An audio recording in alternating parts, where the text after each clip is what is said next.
Welcome, and this is a special edition of the Tiny Life podcast. This is the ironically titled Supersized Tiny Life Mini Comic Preview Comic.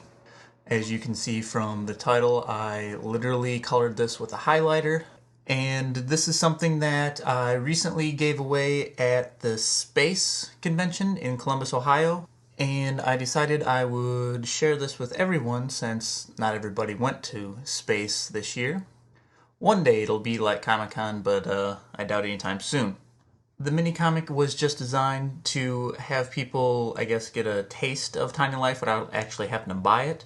So I think what I'm going to do, because it's hard to read on a computer screen, I'm going to delete all the words and then read it to you as if it's one of those digital comics that they've been putting out lately on iTunes. So, hi, I'm Nick Jones, and this is Tiny Life. What is Tiny Life, you might ask? Of course, you might also ask how boy parts fit with girl parts, in which case I suggest you ask your mom, pastor, or visit your local zoo. Tiny Life is a half-autobiographical, half-biographical, half-fictional account of a special kid growing up to be an extraordinary man. The kid just happens to be a stick figure, and he happens to live in a totally black and white world full of flesh and blood people. It has 3 halves because it's a big story. There are 10 books encompassing about 2,500 pages. The last one came out last December. This next one should be out this December. I've been working on Tiny Life for the better part of about 15 years. Right now I compare Tiny Life to Finnegan's Wake. Long, confusing, and completely unreadable in its current format. Also, the author likes the sauce. Right now, everything is in a huge 4-inch notebook. Some of it's completely done, some of it's almost done, some of it looks like a screenplay, some of it's just notes, and some of it is wet because I dropped it in the toilet. But it wasn't always like that. I've been trying to get this out of my head for a long time. See, Tiny Life originally started as a reaction to school boredom and a distaste with the medium. I originally made 125 covers lampooning the current gimmick trend and the continuing ultraviolet big gun trend. Here's a typical cover. Notice the big gun and stupid gimmick.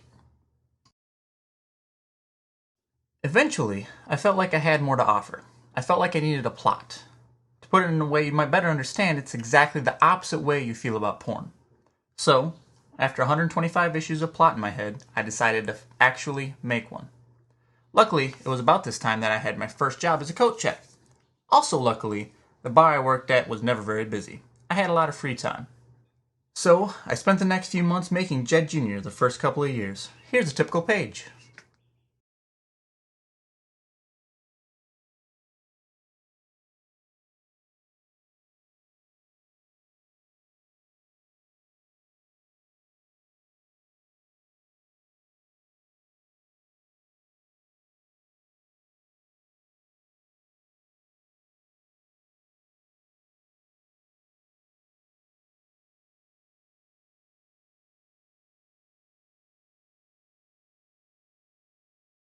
Ha ha ha ha ha! I made about $10, so I decided to make a real look good, sound good type of comic. Unfortunately, I was only 16 years old. This is a typical page from Jed Jr. number 0. In that comic, I had this huge idea about why Jed's a stick figure and why the whole series is in black and white. I pieced together all 125 issues with this one beginning. It kept getting bigger and bigger, and once all was said and done, the notes themselves were over 100 pages long. I had a dramatic Jed versus Jim scene in the torture chamber and a Chet versus Dave scene in Chet's office. I had this heart-wrenching love interest and the mixed blessing visitation of Jed Sr. Unfortunately, I only did 40 pages. I should rephrase that. Fortunately, I only did 40 pages. Unfortunately, I was only able to complete 40 pages of complete crap is like saying, unfortunately, American Idol has been canceled. After number 0, I didn't work on Tiny Life as hard. I did a few things here and there, like Faces of Jed, where I copied the styles of various artists and made a poster book. I did Steel Fro with another writer, where a 70s cop comes to the future to see a world familiar and yet totally unlike his own, later renamed Undercover Brother or Austin Powers. Then, on February 21st, 2000, it just hit me. Somehow, everything I've ever wanted to say came pouring out as one complete narrative. It's also the day I met my wife. Everything from religion to fatherhood to economics came flowing out, and as a story, it seemed to make sense. But what a story. The first draft was almost 7,500 pages. I knew I could never do all that, so I rewrote it over and over again, over the next few years, finally paring it down to about 3,000 pages. On April 4th, 2004, I was ready to start. Here's a typical page for my mammoth masterpiece.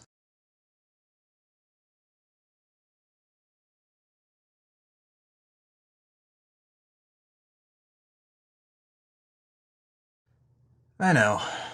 Lifetime of writing, and I draw like that guy from My Left Foot.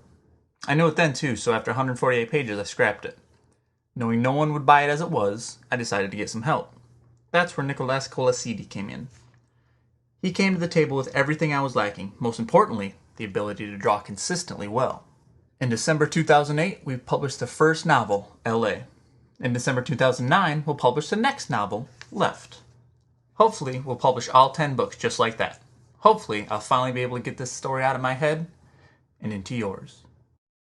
Till we get there, here's a preview of what you're missing from Tiny Life.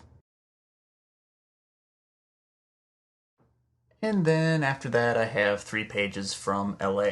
They're not the best pages, but they're the ones that I could shrink down and you could still read what was going on. So that's why I picked the 3 that I picked. If you're watching this, of course, you probably do not need to see these 3 pages since you have access to all the podcasts I've done previously. And if this is your first podcast or you're just trying it out, go to iTunes and look up Tiny Life or Sliver Limited, and you'll be able to see all the stuff I have so far from LA and even a couple things from Left. So, until next time, this is Nick Jones. If you have any questions regarding Tiny Life or if you'd like to purchase Tiny Life, please go to sliverlimited.com. That is sliverltd.com.